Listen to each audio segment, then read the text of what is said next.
My daughter-in-law and her mother planned a trap. They left me on a deserted highway, more than 186 miles from home. "If you want to get back, walk," they shouted, laughing, as I stood there with my suitcases in my hand. I thought it was a joke, but it was the cruelest goodbye of my life. I never went back. 3 years later, when life was finally smiling on me, they knocked on my door. She called me 72 times, desperate. When I finally answered, my response changed everything. It was unexpected and definitive. My hands, which had held theirs so many times, were now clutching at nothing as the desert swallowed the light of the sunset. The dust built up in my parched throat as I screamed his name, knowing he wouldn't hear me. He didn't want to hear me. "Michael! Michael!" Only the wind responded, mocking my despair. My son, my only son, had abandoned me in the middle of nowhere, on a deserted highway between Phoenix and Tucson, Arizona. The bottle of water they left me was almost empty. The sun was beginning to set, and the reality of my situation hit me with every accelerated beat of my heart. I am 68 years old, I have arthritis, and my son wants me dead. It had all begun 3 years ago, when Michael, at 42, introduced me to Clara. She was an attractive woman, 10 years younger than him, with a calculating smile that I, at the time, mistook for shyness. "Mum, she's special," he had told me.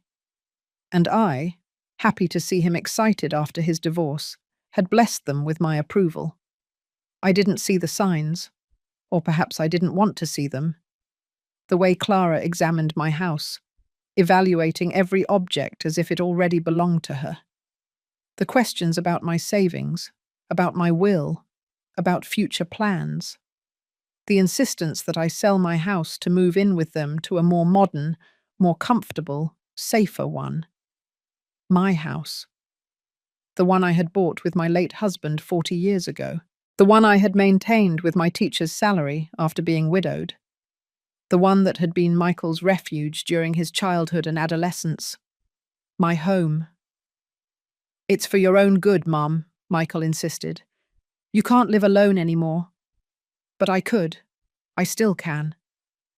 My arthritis makes some tasks difficult, but my mind is clear. My routines are established. My neighbors know me and look out for me. I didn't need help that involved giving up my independence, my dignity. The pressure mounted when Barbara, Clara's mother, joined the campaign. A bitter woman who saw me as an obstacle to her daughter's plans. "Old people are stubborn," I heard her say once, believing I couldn't hear her. But they all become docile eventually. I resisted for months. I resisted the surprise visits, the inspections of my refrigerator, the comments about the dust on the high shelves that I could no longer reach to clean. I resisted the attempts to isolate me from my friends, to convince me that I needed constant supervision, to make me feel incompetent. Until today. Until Michael told me he had found a perfect house for the 4 of us. Him, Clara, Barbara, and me. A house we could buy if I sold mine. We needed to go see it immediately, he insisted. It was a unique opportunity. The coffee that Clara offered me before leaving had a strange taste, but I drank it so as not to offend her. By the time we got into the car, I felt dizzy, confused. Michael and Clara's voices came through distorted, as if through a tunnel. I remember fragments of the trip, roads I didn't recognize, whispered conversations, contained laughter. When the car stopped, we were in the middle of nowhere. Michael helped me get out, gave me a bottle of water and a bag with a sandwich. "Wait here, Mum. We'll be back soon." They didn't return. The effect of whatever they had given me began to wear off as I watched the car's taillights disappear into the horizon. And then I understood. There was no house. There was no concern for my well-being. Only greed. Greed for my property, for my money, for getting rid of the burden I represented. Now the sun has completely set. The temperature drops quickly, as only happens in the desert. My light jacket won't be enough for the night. There is no phone signal. There are no visible lights in any direction. No sound of traffic nearby. I sit on the side of the road, trying to control the panic. I need to think. I need a plan. I need to survive this night so I can seek help tomorrow. And I need to accept a devastating truth. My own son has tried to kill me. The cold of the desert night seeps through my clothes as I gaze at the stars, wondering if they will be the last thing I see. But something inside me refuses to give up. A spark of indignation, of rage, of determination. I will not die here. I will not give them that satisfaction. With effort, I stand up. The road stretches in both directions, like a black scar on the earth. I don't know which is the way back to civilization, but staying still means certain death. I choose a direction and begin to walk. Every step is a declaration, every breath, an act of rebellion. My name is Eleanor Johnson. I am 68 years old. My son wants me dead, but I choose to live.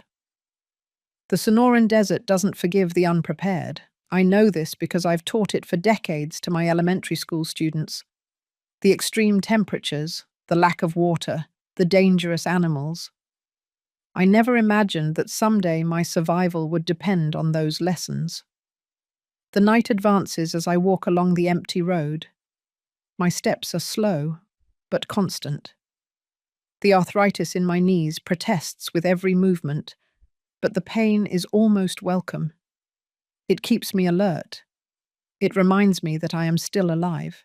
I ration the water I have left, barely a few sips in the bottle. The sandwich they left me, a gesture of false compassion that now seems obscene. I save it for when the hunger is unbearable. Now I need all my strength to keep moving forward. The stars are my only company, bright, indifferent to my tragedy.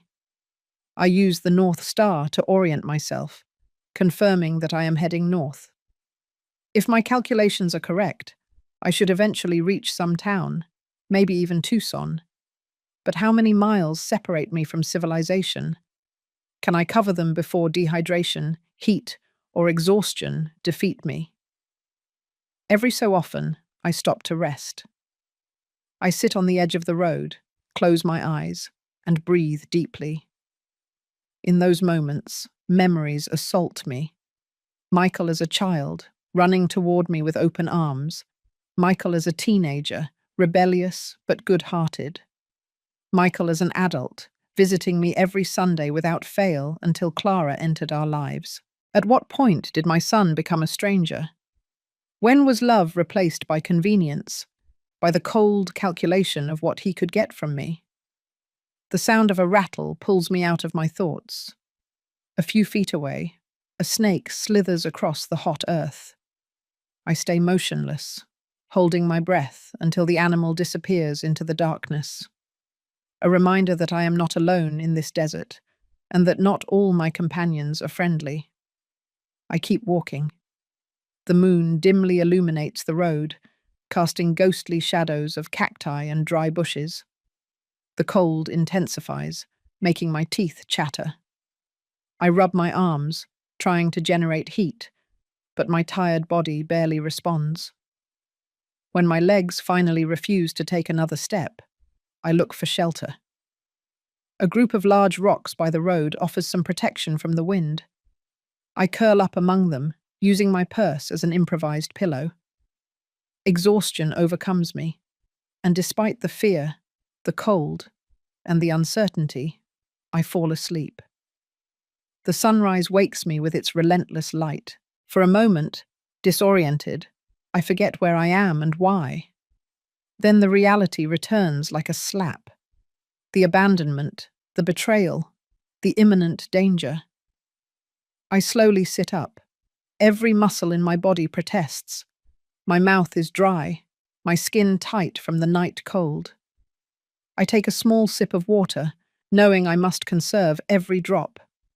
The sandwich is still intact. Hunger has not yet overcome my determination to ration it. The sun begins its ascent, promising a scorching day.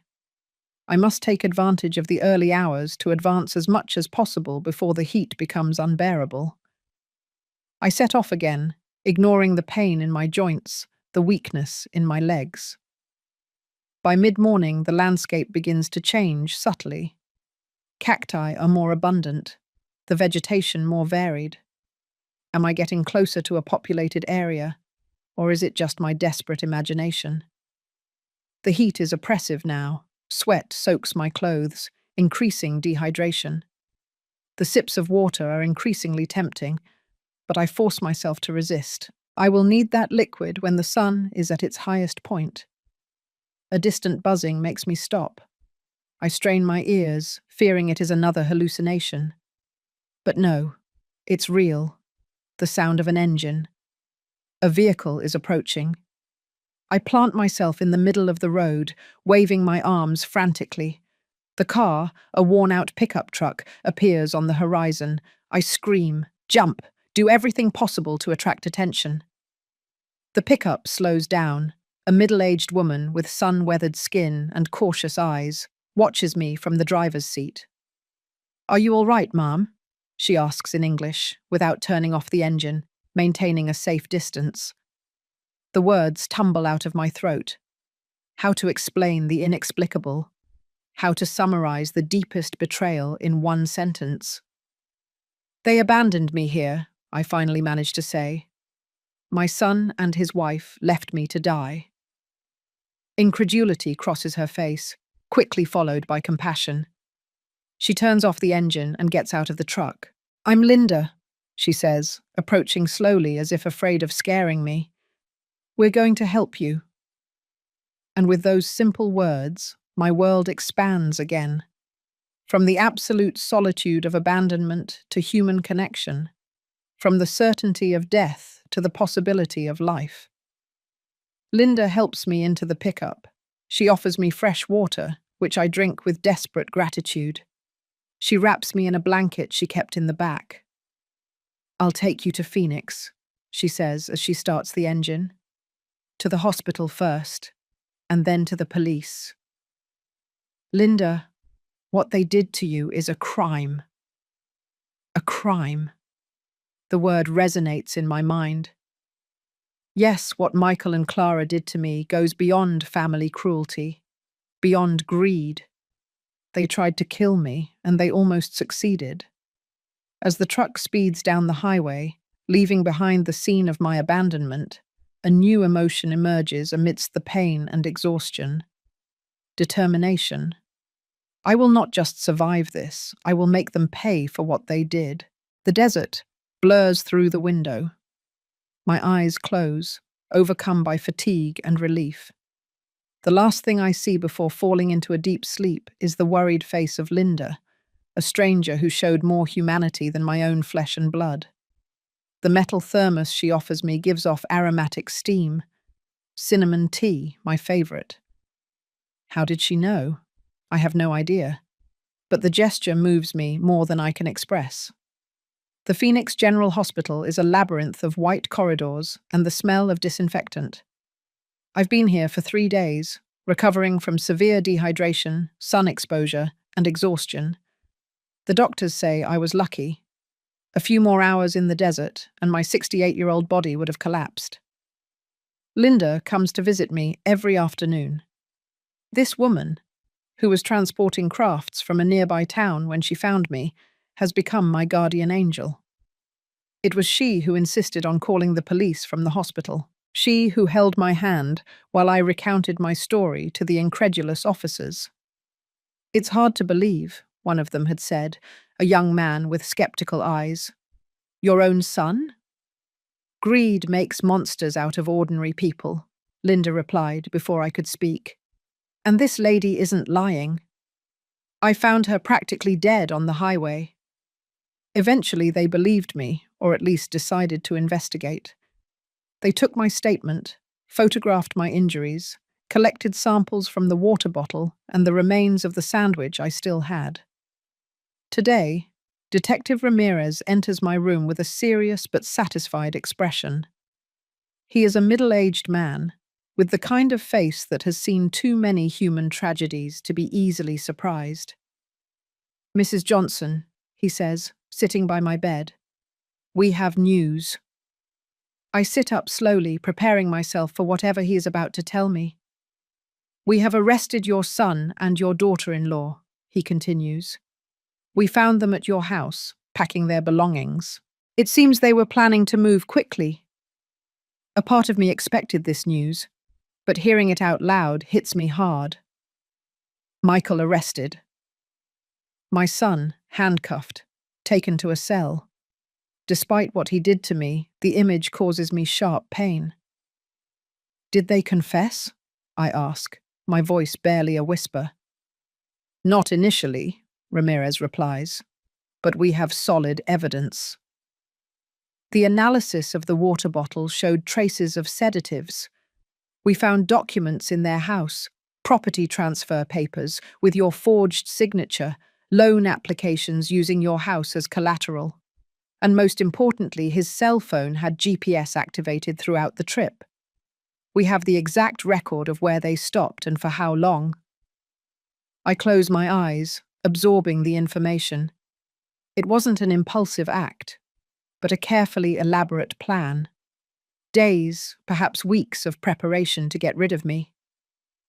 "What happens now?" I finally ask. "They face serious charges. Abandonment of a vulnerable person with risk of death. Forgery of documents. Attempted fraud," he says. "With the evidence we have, it is highly likely that they will receive a significant sentence." I nod slowly. Justice, that's what I wanted, what I deserve. Then why do I feel this emptiness in my chest? "Can I see him?" The question escapes my lips before I can contain it. Ramirez looks surprised. "Your son? I wouldn't recommend it, Mrs. Johnson. Not now." "I need to look him in the eyes," I insist. "I need to understand." The detective sighs, rubbing his forehead. "I'll consult with the prosecutor, but I don't promise anything." When he leaves, I am left alone with my thoughts. The hospital room, which before seemed like a safe refuge, now feels like another prison. The white walls, the beeping machines, the nurses coming and going with professional smiles. Everything reminds me that my life has changed irrevocably. Linda arrives in the afternoon, bringing wildflowers and a thermos of homemade tea. Her presence is a balm to my wounded soul. "They were arrested," I tell her as I pour the tea into small plastic cups. She nods. "I heard it on the local news. It's good that there's justice." "Justice?" I repeat, tasting the word. My son is going to jail. The family I thought I had is destroyed. Is that justice? Linda takes my hand, her fingers rough from years of hard work. "Justice doesn't always bring peace, Eleanor. Sometimes it just brings necessary consequences." I reflect on her words while drinking the hot tea. Necessary consequences. Yes, Michael and Clara must face the consequences of their actions, but that doesn't mend the hole in my heart, the emptiness where my trust in the world once was. "What am I going to do now, Linda?" I ask, exposing my vulnerability. "I can't go back to that house. Not after this." "First, recover," she replies firmly. "Then one step at a time. My sister runs a community center here in Phoenix. They always need volunteer teachers for the after-school programs. Someone with your experience would be very valuable." The idea of being useful again, of teaching, of connecting with others, lights a small spark inside me. It's not a complete plan. It's not a solution to all my problems. But it is a beginning. "Thank you," I say simply. The words are insufficient to express my gratitude, but Linda seems to understand. We're stronger than we think, Eleanor, she says as she gathers her things to leave. You survived the desert. You can survive this too. After she leaves, I stay contemplating the wildflowers she brought. They grew in hostile conditions, finding cracks in the rocks, taking advantage of every drop of rain, surviving against all odds, like me. A week later, I am discharged from the hospital. The judicial process against Michael and Clara is underway.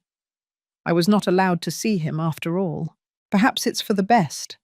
Perhaps some wounds are too deep to face so soon. Linda takes me to a small apartment her family maintains for visitors. It's yours for as long as you need it, she insists when I try to talk about rent. Consider it a loan, not charity. I accept, promising myself that I will find a way to repay her kindness someday. That night, alone in an unfamiliar but safe space, I cry for the first time since the abandonment. I cry for the son I lost, for the life that crumbled, for the trust that was betrayed.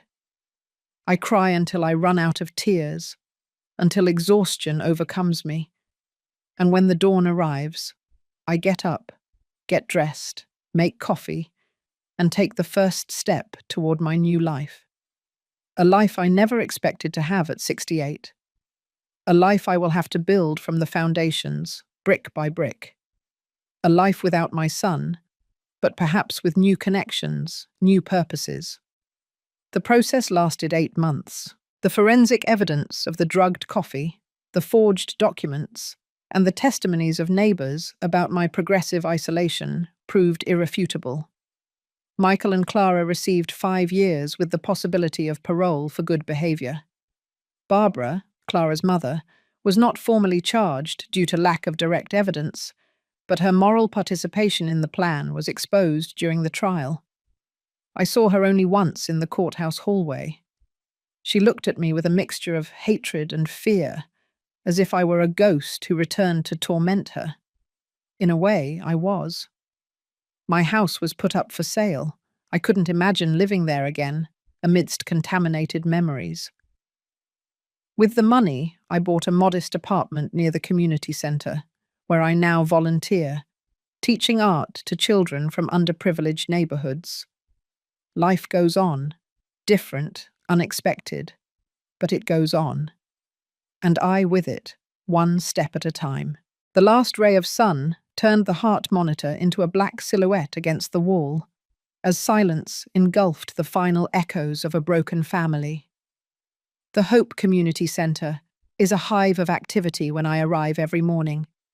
Children running, mothers exchanging recipes and advice, seniors playing dominoes at the patio tables. This place, which began as a temporary refuge, has become the centre of my new life. 2 years have passed since that night in the desert. 2 years of rebuilding, of learning, of slow but constant healing. Gabrielle, Linda's sister and director of the centre, greets me with her usual warm smile. "The children are already asking for you," she says as we walk toward the room where I teach my painting classes. "Jamie brought his finished project to show you." Jamie, a 10-year-old boy with burn scars on his arms, is one of my most dedicated students. When he arrived at the centre, he barely spoke, ashamed of his scars. Now, after months of patient work with brushes and colours, he has been transformed. Art gave him a language when words failed him, like it did for me. The room is set up with canvases, paints, and brushes. Today we will work on self-portraits, an ambitious project for children this age, but I believe in challenging them. I believe in showing them that they can achieve more than they imagine.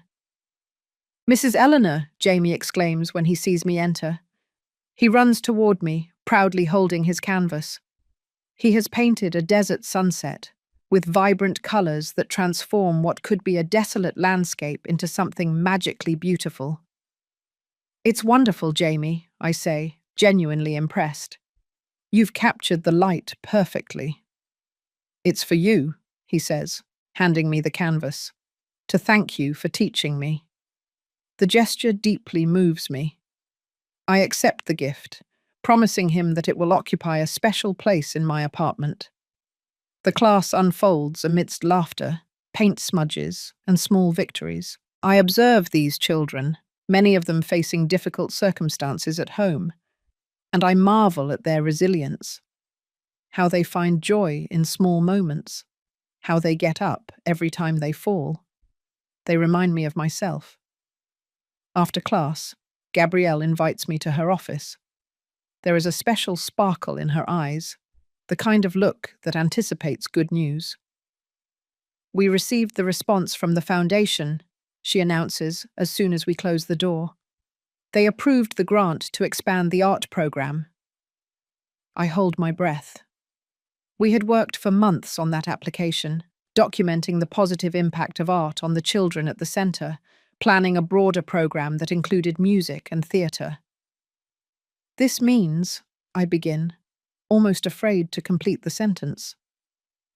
"It means you'll have a real salary, Eleanor," Gabrielle confirms. "You won't just be a volunteer anymore. You'll be the official director of the art program with a budget for materials and to hire assistants." The news hits me hard.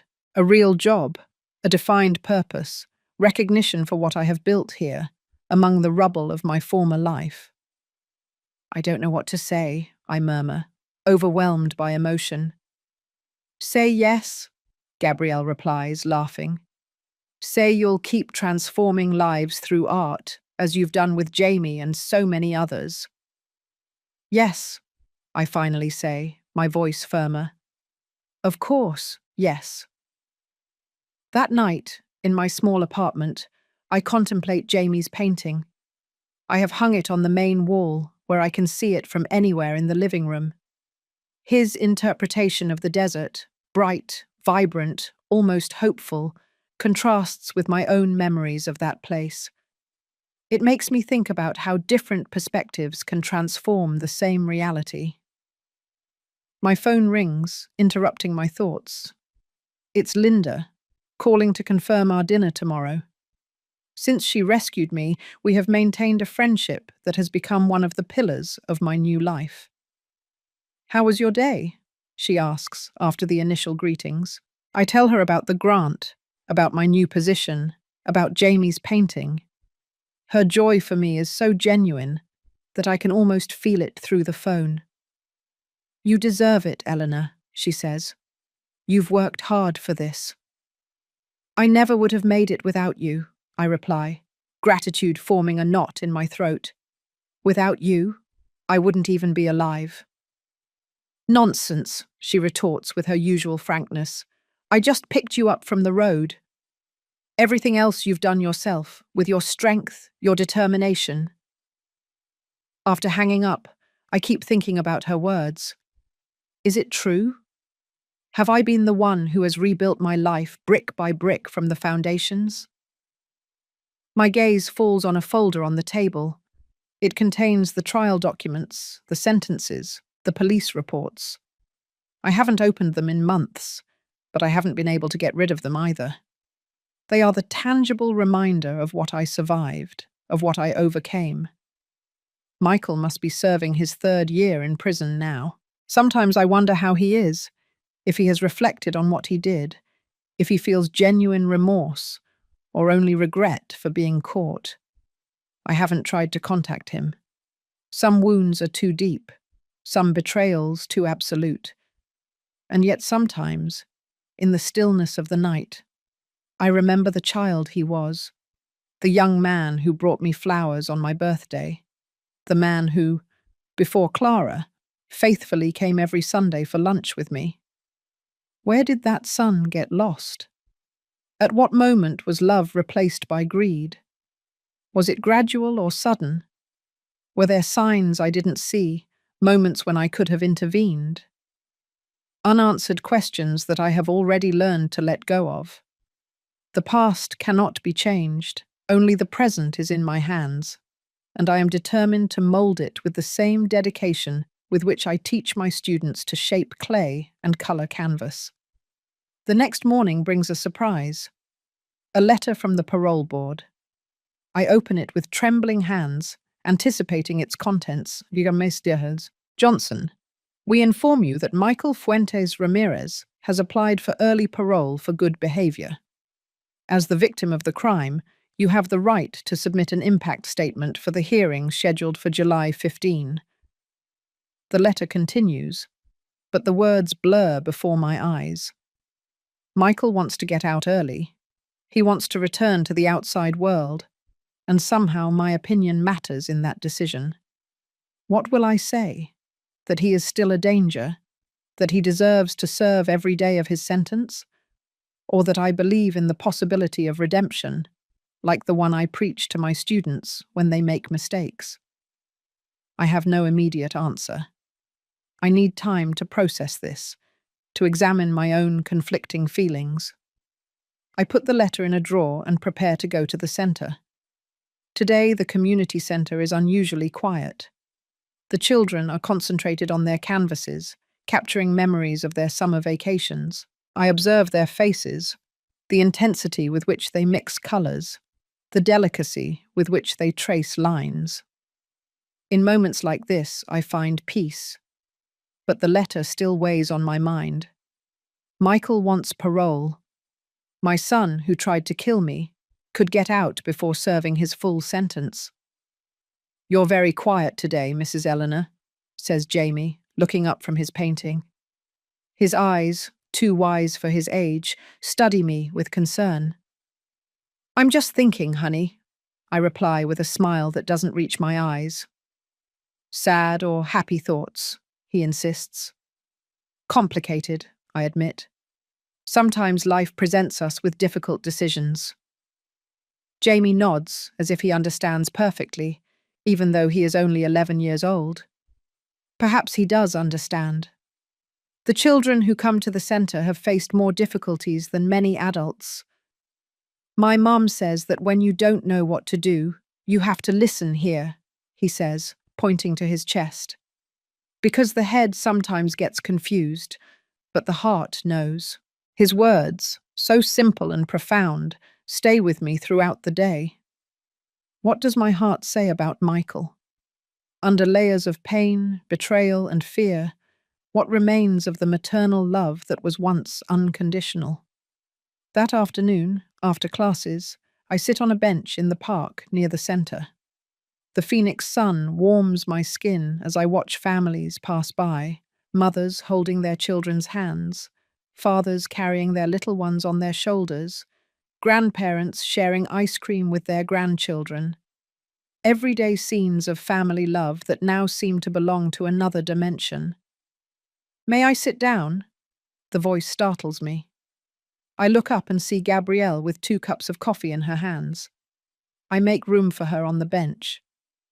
"I saw you leave with a worried look," she says, offering me one of the cups. "Do you want to talk about it?"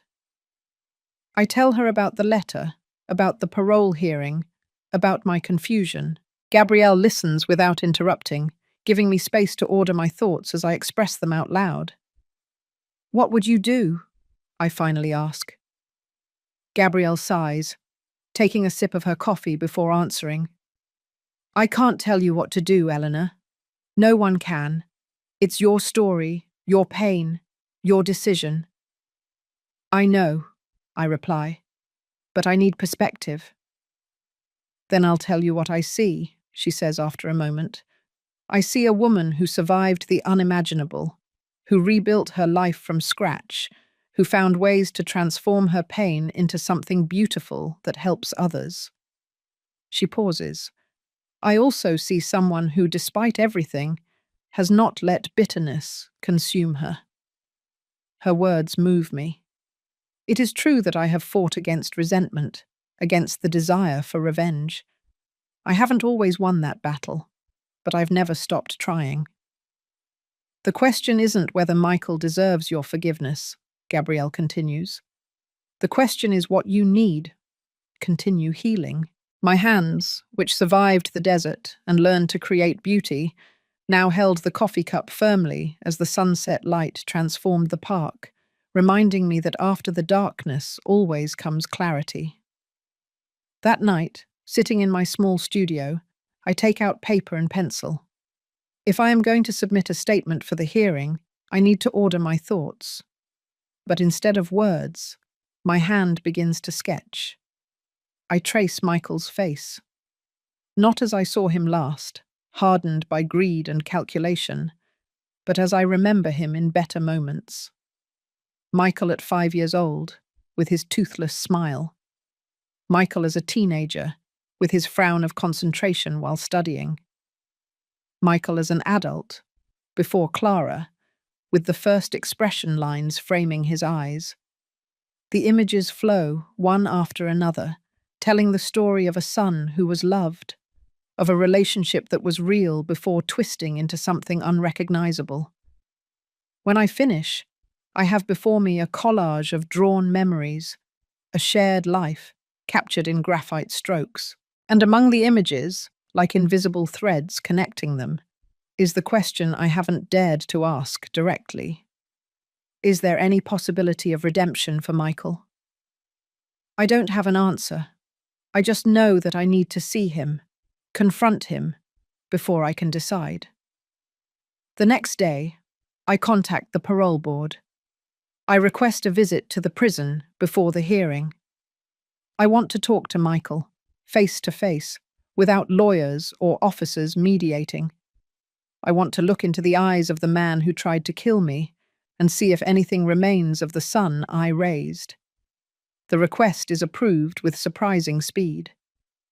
3 days later, I find myself in the visiting room of the state penitentiary, my hands trembling, clutching my purse, my heart beating loudly against my ribs. And then they bring him in. Michael is thinner than I remembered. His hair, once black like mine, shows premature grey. He walks with his head down, his shoulders slumped. When he sees me, he stops short, as if he has seen a ghost. Perhaps to him, I am. "Mum," the word is barely audible. "Michael," I reply, my voice firmer than I expected. He sits across from me, separated by a metal table bolted to the floor. His hands, handcuffed, rest on the cold surface. Hands I once held while he was learning to walk. Hands that later pushed me into the abyss. "I didn't expect to see you," he finally says, breaking the tense silence. "I received the notification about your parole hearing," I explain. "They wanted my statement." He nods slowly, not looking directly at me. "Are you going to oppose it?" "I don't know yet," I answer honestly. "That's why I'm here. I need to understand." "Why, Michael?" "I need to know why." He closes his eyes, as if the question causes him physical pain. When he opens them again, I see something I didn't expect. Tears. "There's no excuse," he says, his voice breaking. "I could tell you it was Clara's idea, or that her mother manipulated me, or that I was desperate for money. All of that is true, but it's not an excuse." "Why should I believe you now?" I ask. Michael looks toward the swings where children were playing. "I don't expect you to." The silence between us weighed more than any explanation. I take a deep breath, trying to maintain my composure. "Do you know how I felt, Michael? Do you have any idea what it's like for your own son to abandon you in the desert, to die?" "No," he admits. Tears are streaming freely now. "I can't imagine that horror, and I live with that guilt every day, every hour." "Is that what you want me to believe? That you're repentant?" "I'm not asking you to believe anything," he replies, surprising me. "I don't deserve your trust. I don't deserve your forgiveness. I just wanted you to know that I understand the magnitude of what I did, and that if I could go back—" "But you can't," I interrupt him. "No one can." "No," he concedes. "I can't." We remain in silence, the weight of the irreparable between us. I observe my son, looking for the monster who abandoned me, but I only see a broken man, consumed by remorse. Is it genuine, or is it another manipulation? What has happened to Clara? I ask, changing the subject. She's serving her sentence in another facility, he replies. We've been allowed to write to each other. She has also changed, Mum. Prison makes you face your demons. Are you still together? He shakes his head. Not like before. There's too much guilt between us now. But we support each other. We're all we have. His words hurt me more than I expected. There was a time when I was all he had. Before Clara, before the greed, before the betrayal. If you're granted parole, what will you do? I ask. Work. Try to rebuild something of a life, and… He hesitates, as if fearing my reaction, and find some way to repair the damage I caused. Not to you. I know that's impossible, but maybe to others. You were always strong, Michael murmured. No, I learned to be, I replied, adjusting the edge of his sheet.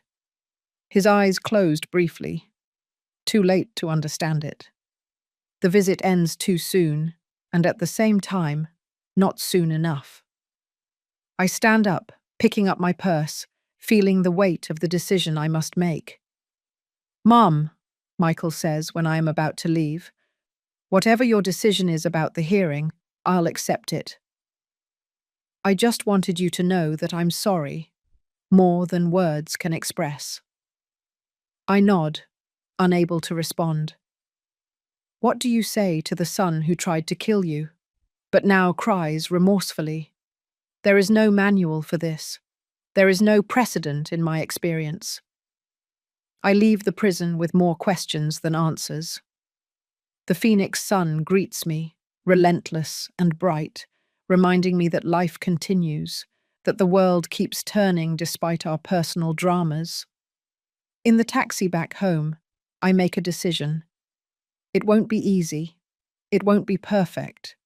But it's the only one that allows me to move forward without the past consuming me. That night, I write my statement for the hearing. I do not ask for revenge or additional punishment, nor do I advocate for immediate release. I simply recount the facts, the impact they had on me, and express my belief in the possibility of change, in the human capacity for genuine repentance. I cannot forgive the unforgivable, I write in the conclusion, but I can choose not to let hatred define the rest of my life. If Michael Fuentes has found true remorse and is committed to repairing the damage he has caused, I believe he deserves the opportunity to prove it. I sign the document, seal it in an envelope, and leave it on the table. Tomorrow I will send it. Tomorrow I will take another step on this unexpected path that has become my life. For now, I take my brushes and a blank canvas. There is beauty I need to create, stories I need to tell through colour and form. My story, with all its scars and its moments of unexpected grace. A perfectly white feather landed on the newly turned earth. I left it there, rocked by the same wind that had once erased my footprints in the desert. The Renaissance in the Desert exhibition occupies the main gallery of the Phoenix Cultural Center. My paintings, landscapes of the Sonoran Desert, portraits of survivors, scenes of life at the community center, cover the white walls, attracting curious glances and admiring comments. I never imagined this moment. At 71 years old, having my first solo exhibition, being introduced as the artist Eleanor Johnson, whose work explores themes of resilience, transformation, and hope. Gabrielle is by my side, beaming with pride. See? I told you your work deserved to be seen. I smile, still overwhelmed by the attention. Local journalists have come to cover the event. An art critic from New York City has written a glowing review. Even half of the works have been sold, with the proceeds dedicated to expanding the community center's art programs. Eleanor, Linda calls me, approaching with a glass of champagne. There's someone who wants to meet you, a children's book editor. He's interested in your illustrations. The evening progresses amidst introductions, congratulations, and conversations about art and purpose. I feel like I am living someone else's life, a version of myself that I never knew existed. And then I see him.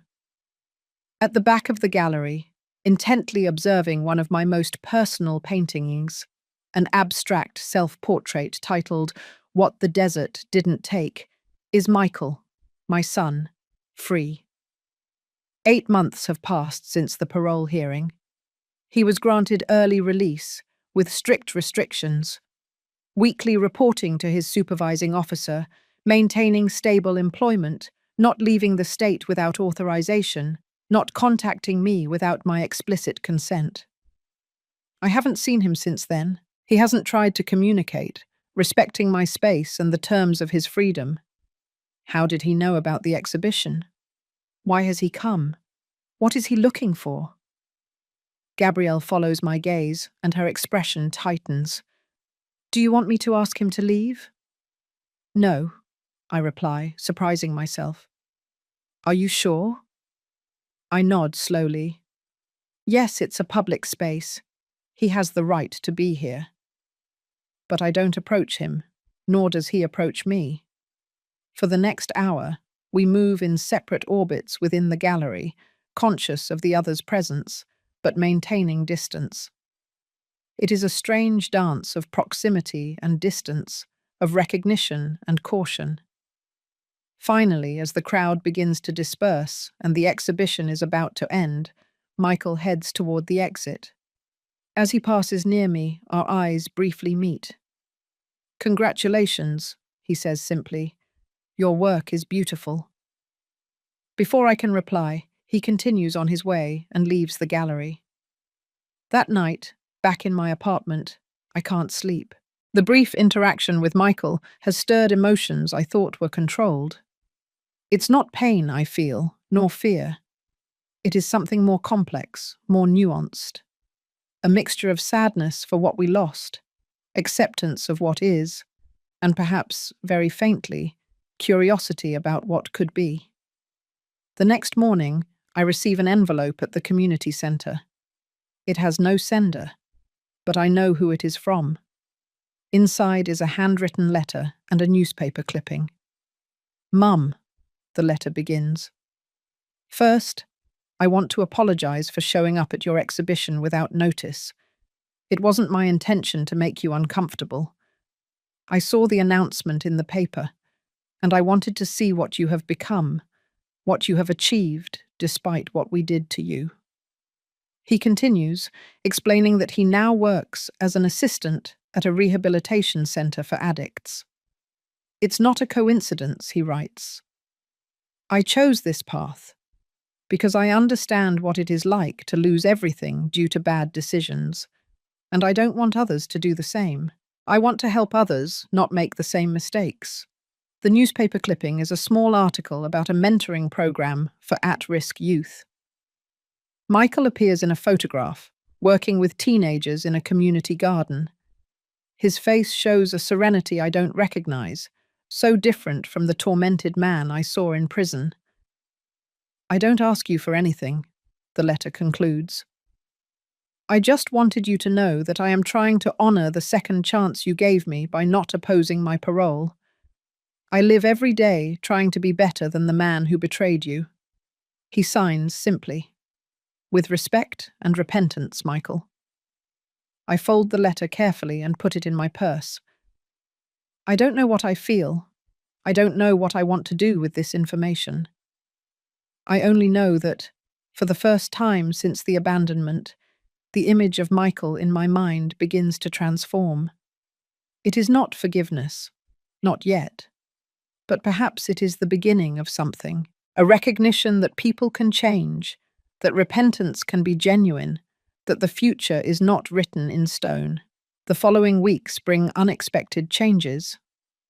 The editor I met at the exhibition offers me the chance to illustrate a children's book about the Sonoran Desert. I accept enthusiastically, immersing myself in a new creative project that combines my love for art and teaching. The community center receives a generous anonymous donation for the art program. Gabrielle suspects it comes from Michael, although there is no way to confirm it. "What do you want me to do?" she asks. "Do I accept it or return it?" I reflect on the question. If the money comes from Michael, is it an attempt to buy my forgiveness? Or is it a genuine way to contribute to something he knows I value? Accept it, I finally decide. The children need it more than we need our pride. A month later, I receive another letter from Michael. This time, it is a formal invitation to the inauguration of a new program at the rehabilitation center where he works. "I'll understand if you don't want to come," he writes, "but it would mean a lot to me if you saw the work we are doing." The invitation stays on my table for days. I look at it every morning at breakfast, every night before bed. Am I ready for this step? Do I want to open that door, knowing that I won't be able to close it again? Finally, the day before the event, I make my decision. The rehabilitation center is in a renovated building north of the city. When I arrive, there is a small group of people gathered in the courtyard: center staff, former addicts in recovery, supportive family members. Michael is talking with a young man, his posture relaxed but attentive. When he sees me, he freezes for a moment, as if he can't believe his eyes. I approach slowly, aware of the curious glances. To these people, I am just an older woman arriving at a community event. They don't know our history. They don't know the abyss we have crossed to reach this moment. "You came?" Michael asks when I'm in front of him. "I wanted to see," I reply simply. He introduces me to the young man he was talking to, a former addict who is now a counselor in training. Then he shows me the center, explaining the different programs, the therapeutic approach, the results they have achieved. He speaks with passion and knowledge, revealing a side of him I had never seen. "How did you end up here?" I ask, as we tour the garden that the residents maintain as part of their therapy. "In prison," he replies.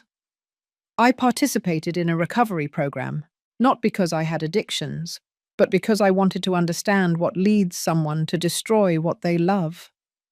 I found answers I didn't expect."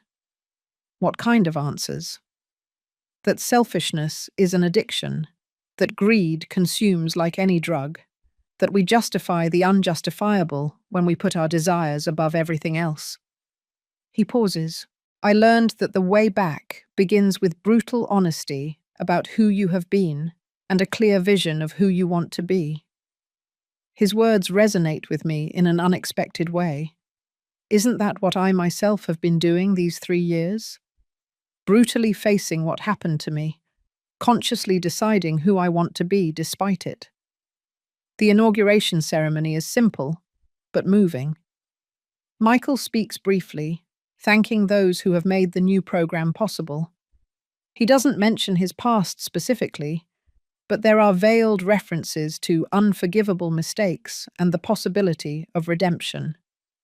When the event ends, we meet again near the exit. "Thank you for coming," he says. "It means more than I can express." "You're doing good work here," I reply honestly. "I'm trying to repair some of the damage I've caused in the world," he says. "I can never undo what I did to you, but I can try to make my life from now on have some value." I nod, perfectly understanding that impulse. I'm rebuilding too, Michael. In different ways, we are both trying to create something new from the ruins. A silence settles between us, not awkward, but contemplative. Finally, I dare to ask what has been on my mind since I received his first letter. "What happened to Clara?" His expression darkens slightly. "She's still in prison. She was denied parole. Her behavior hasn't been exemplary." "Are you still in contact?" "Minimally," he admits. "I write to her occasionally, but our lives have taken very different paths." "And Barbara?" "She's living with a friend. She's bitter, resentful. She hasn't accepted her share of responsibility for what happened. In the funeral, Barbara remained distant. When everyone had left, I saw her place an old photograph of Michael as a child on the coffin. Our eyes met for an instant. In her eyes there was rage, but also the same pain I felt. Without words, each of us went our way. We say goodbye with an awkward, halfway gesture, between a handshake and something more personal. It is not reconciliation. It is not complete forgiveness. But it is a beginning, a small step on a path I never expected to walk. Back home, I reflect on the unexpected turns of life. 3 years ago, abandoned in the desert, I thought everything was over, that my story would conclude on that desolate highway under the relentless sun. Instead, I found a new beginning, a second life that, in many ways, is fuller and more authentic than the first. And now, Michael also seems to be finding his own path to redemption. Will that path lead us to reunite again as mother and son? It is too soon to know. There are wounds that may never fully heal, trust that may never be completely restored. But today, for the first time since that night in the desert, I contemplate the possibility of a future where the past does not define every interaction, where pain is not the only legacy between us. It is a fragile, tentative thought, like a green shoot in burnt ground. It will need time, care, patience. It might not survive. But it exists, and that, in itself, is a small miracle. The half-drunk glass of water next to his bed reflected the window, fragmenting the light into small rainbows on the white sheet. The phone rings while I am finishing the illustrations for my second children's book. 6 months have passed since the inauguration at the rehabilitation center. 6 months of cautious but constant contact with Michael. Occasional messages. A shared coffee in a public place. Small steps towards something we still don't dare to name. Eleanor Johnson. The voice on the other end of the line is professional, distant. Yes, this is she. I'm calling from General Hospital. You are listed as Michael Fuentes' emergency contact.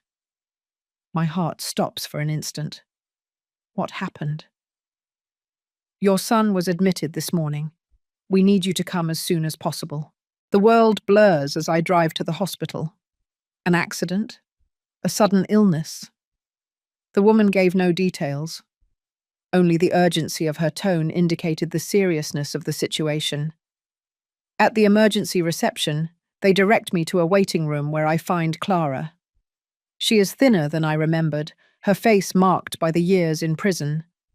When she sees me, she stands up abruptly. "Mrs. Eleanor," she says, her voice trembling. I didn't know if you would come." "What happened to Michael?" I ask directly. She collapses back into the chair, as if the words weigh too much. "Brain tumor. Inoperable," she says. The doctors say, her voice breaks. They say he has months, maybe weeks left. The news hits me with physical force. I sit down next to her, needing support to keep from falling. "How? When?" "It started with headaches in prison," Clara explains. "They got worse after his release. A month ago they diagnosed the tumor. He's been receiving treatment, but this morning he collapsed at work." Why didn't he tell me anything? The question escapes my lips before I can contain it. Clara looks at me with a mixture of sadness and understanding. "He said he didn't want to be a burden to you, not after everything he did to you." The irony is almost unbearable. My son, who once conspired to get rid of me because he saw me as a burden, now suffers in silence so as not to become a burden to me. "Can I see him?" "They are stabilizing him. The doctor will come get us when he's ready." We remain in silence, two women united by the man we both loved and betrayed in different ways. When did you get out of prison? I finally ask, more to break the silence than out of genuine interest. 3 weeks ago, she says. Parole for family emergency, when Michael's condition worsened. I nod, processing the information.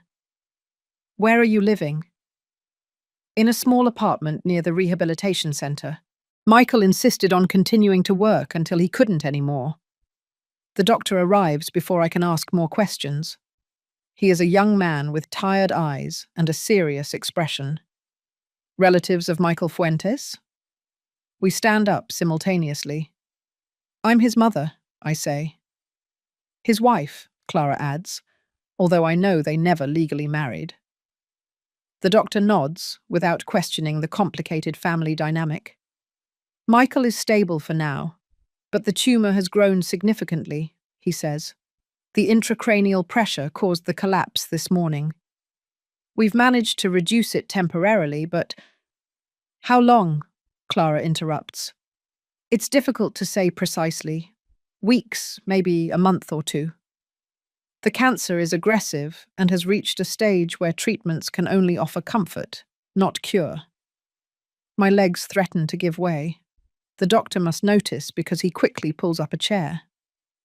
Can I see him now? I ask when I regain some composure. Yes, but he's sedated. He probably won't wake up until tomorrow.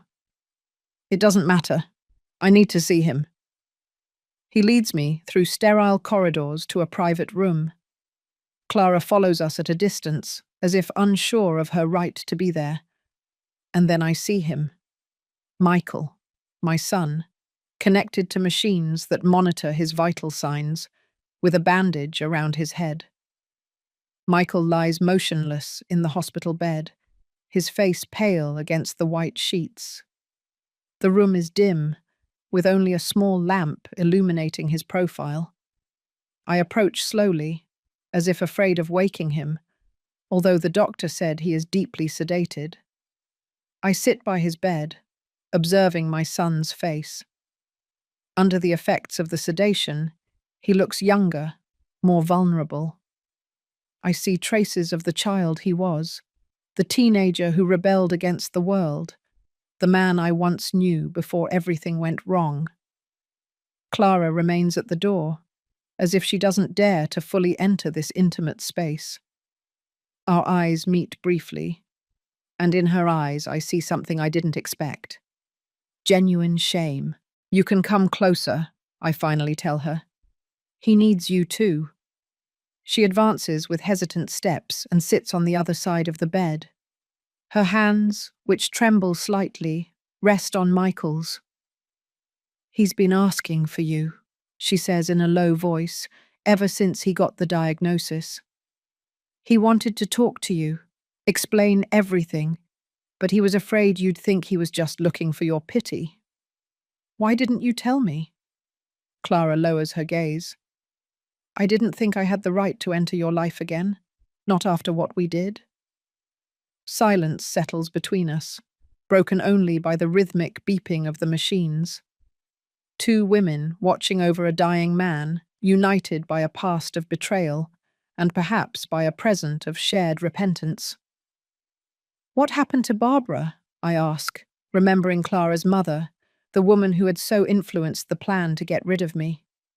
She died 8 months ago, Clara replies. Lung cancer. It was fast.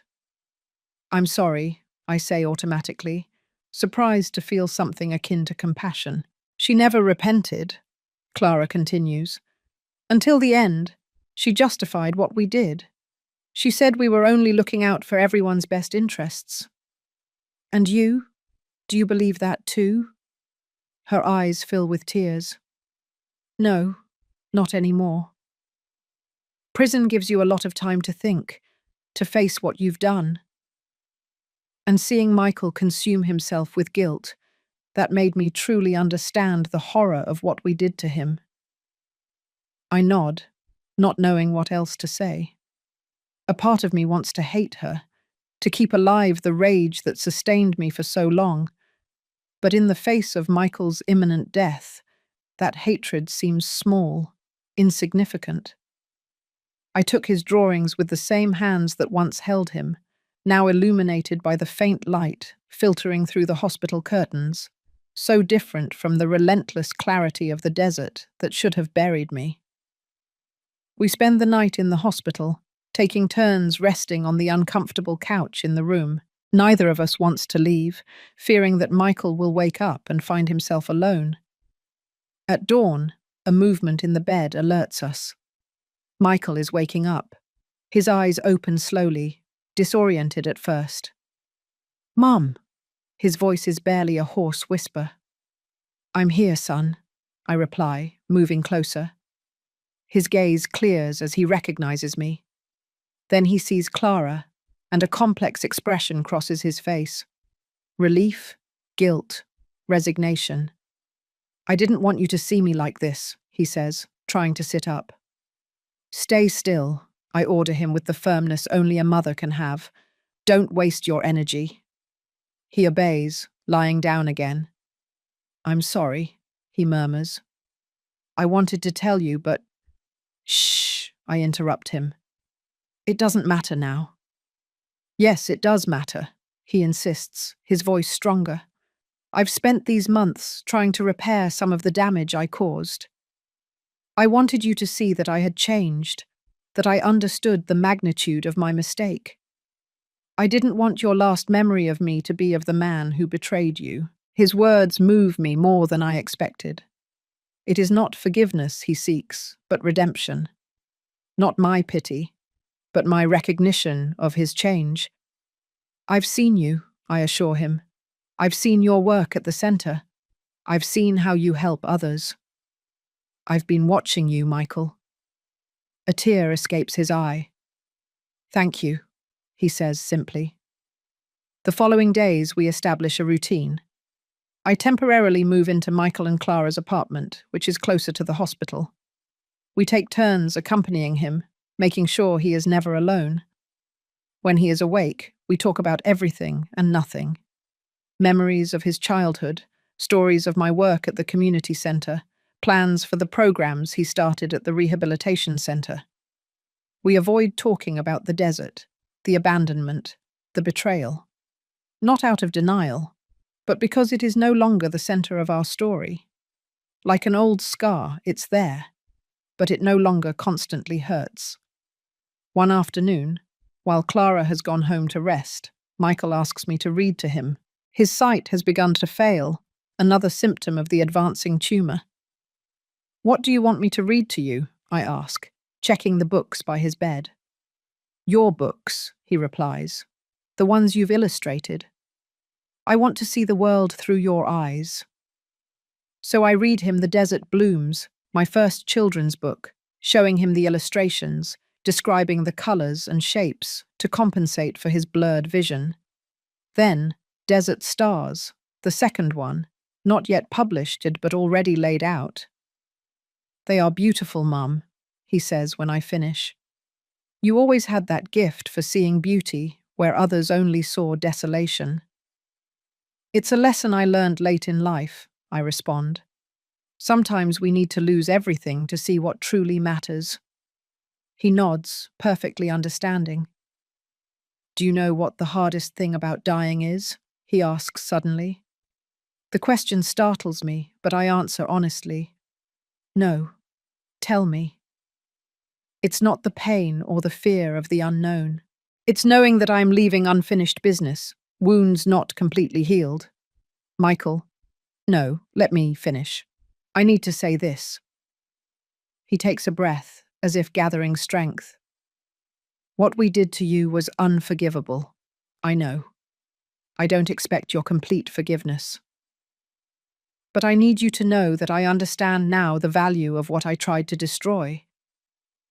I understand what unconditional love means, because that's what you've shown me by coming here, taking care of me despite everything." Tears stream freely down my face. I don't try to stop them. "Forgiveness isn't a destination, Michael," I finally say. "It's a journey, and we are walking it together." He takes my hand, his fingers weak but determined. Thank you for giving me this opportunity, for allowing me to die as your son, not as your executioner. That night, when Clara returns, I find her crying in the hallway outside the room. I can't bear it, she confesses when I approach. Seeing him like this, knowing that I contributed to destroying the years we could have had together, the years you could have had with him. I hug her, surprising both of us. The time we have left is all that matters now, I tell her. Don't waste it on regrets. The weeks pass, and Michael visibly weakens. The doctors constantly adjust his pain medication, but there are days when nothing seems to help. In those moments, we can only be present, holding his hands, reminding him that he is not alone. One morning, while Clara is sleeping exhausted on the sofa, Michael calls me to his side. I have something for you, he says, his voice barely audible. In the drawer. I open the nightstand drawer and find an envelope. Inside is a legal document and a letter. It's my will, he explains. I've left everything I have to the community center art program. It's not much, but I wanted it to be something you care about. Michael, you didn't need to. And the letter, he continues, ignoring my protest. Clara, it's for you, for when I'm no longer here. Promise me you'll read it then, not before.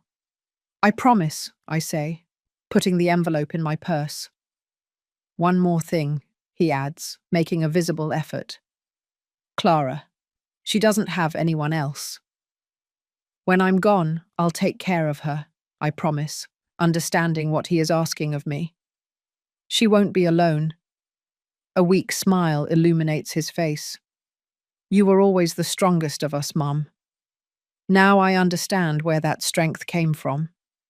3 days later, Michael slips into a coma. The doctors warn us it is a matter of hours, perhaps a day or two. Clara and I stay by his side, talking to him even though we don't know if he can hear us, holding his hands as his breathing becomes increasingly shallow. In the early morning of the second day, while a storm lashes Phoenix, Michael exhales for the last time. A soft sigh, almost imperceptible, and then silence. The heart monitor emits a continuous beep that seems to last an eternity before the nurses rush in. There is nothing to be done. My son is gone. The funeral is simple, but surprisingly well attended. Residents and staff from the rehabilitation center, work colleagues, even some of my students from the community center come to pay their respects. Everyone has stories about the Michael I barely got to know, the patient counselor, the loyal friend, the man determined to do good. Clara remains by my side throughout the ceremony, her presence a constant reminder of our shared history, of the strange connection we have forged in these weeks. When everyone has left and only we remain in front of the freshly covered grave, I take Michael's letter out of my purse. Do you want me to leave you alone to read it? Clara asks. No, I reply. Stay. I open the envelope with trembling hands and unfold the letter. Dear Mum, it begins. If you are reading this, it means I have finally paid for my mistakes in the only way the universe considered appropriate. I don't see my illness as a punishment, but as an opportunity to put things in perspective, to understand what truly matters. He continues, speaking of his process of change, of how prison and then illness taught him the value of time, of relationships, of the unconditional love he once scorned. My greatest regret, he writes, is not dying young. It is having wasted the years we had, having valued the material above the irreplaceable. But my greatest comfort is that in the end, you allowed me to be your son again. You gave me the gift of your presence, of your care, even though I didn't deserve it. Tears blur my vision, but I continue reading. I ask you one last favor. Help Clara find her way. She is also changing, learning, growing. She will need guidance, and there is no one better than you to show her how to rebuild after devastation. The letter ends with a postscript that brings a smile through my tears. Please, plant something in the desert for me, something that will flourish against all odds, like you did. I fold the letter carefully and put it away. Clara looks at me expectantly, but doesn't ask about its content. She respects my privacy, my grief. Let's go home, I finally tell her. There's a lot to do. In the following months, Clara and I find an unexpected balance. We are not friends exactly, but we share a bond that no one else could understand. She begins volunteering at the community centre, helping with administrative tasks. She has a knack for numbers, for organisation, talents she once used for selfish ends, and now puts at the service of others.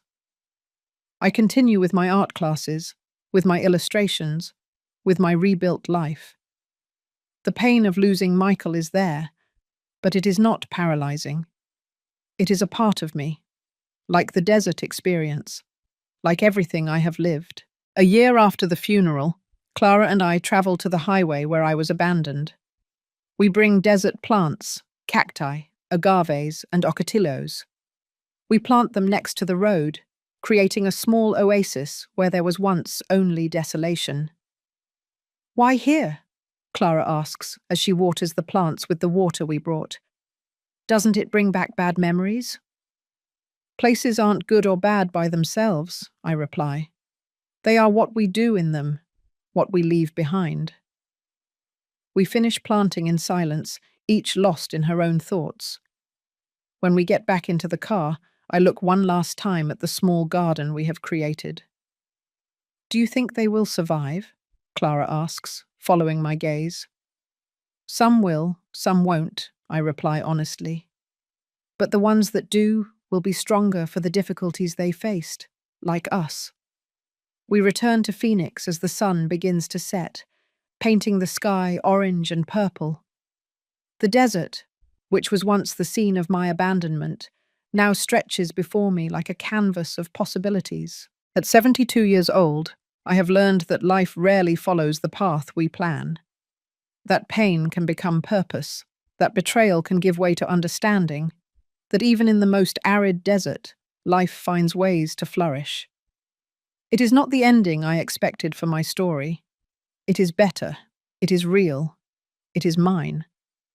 My hands, which survived the desert and learned to create beauty, now firmly held the paintbrush as the morning light transformed my studio, reminding me that after the darkness always comes clarity. The end.